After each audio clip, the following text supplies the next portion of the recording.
వీక్షకులందరికీ నమస్కారం. డ్వాక్రా గ్రూపులు రెండు తెలుగు రాష్ట్రాల్లో విస్తృతంగా మహిళా కూటముల్లోకి వెళ్ళి బాగా ప్రాచుర్యం ఉంది.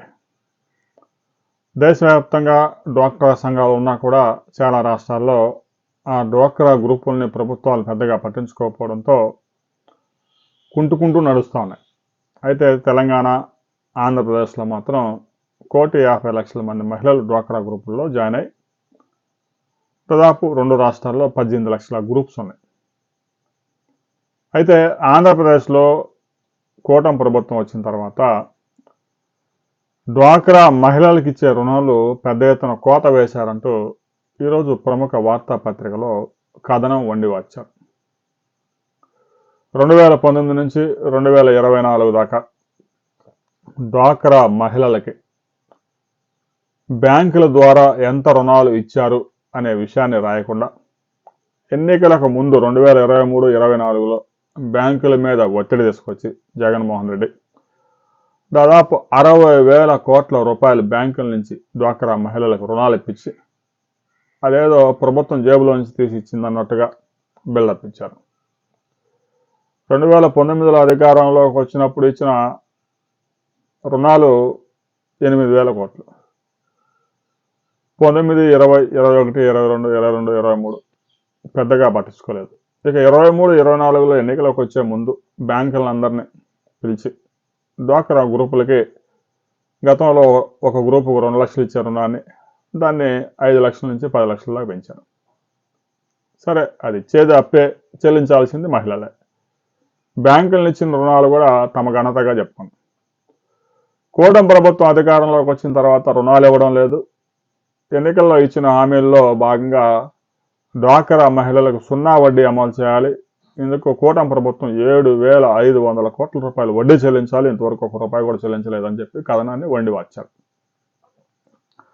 కూటమి ప్రభుత్వం అధికారంలోకి వచ్చిన తర్వాత 24-25లో కేవలం 43,000 కోట్ల రూపాయలు మాత్రమే రుణాలుగా అందించారట.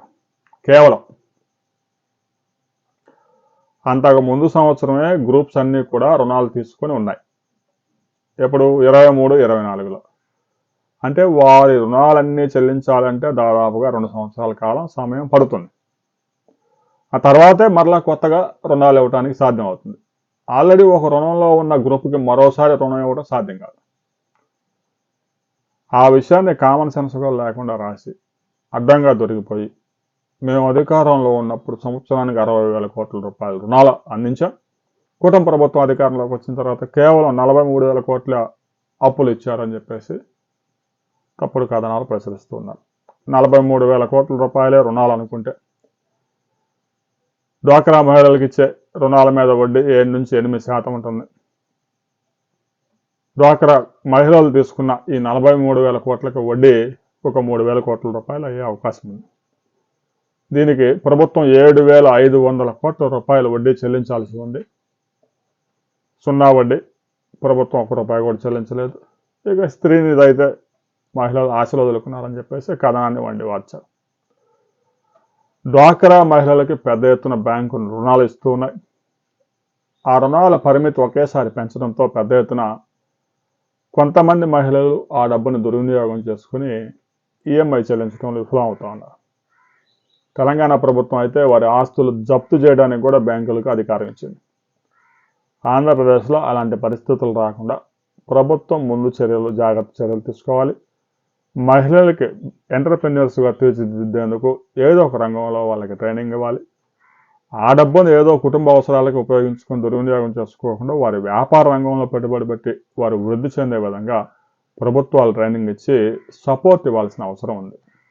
దీనికి సంబంధించి డ్వాక్రా మహిళలకు సంబంధించి ప్రభుత్వం ఇచ్చిన రుణాలు, ప్రభుత్వం చెల్లిస్తున్న 0 వడ్డీకి సంబంధించి మరిన్ని వివరాలతో మరో వీడియోలో మనం కలుసుకుందాం.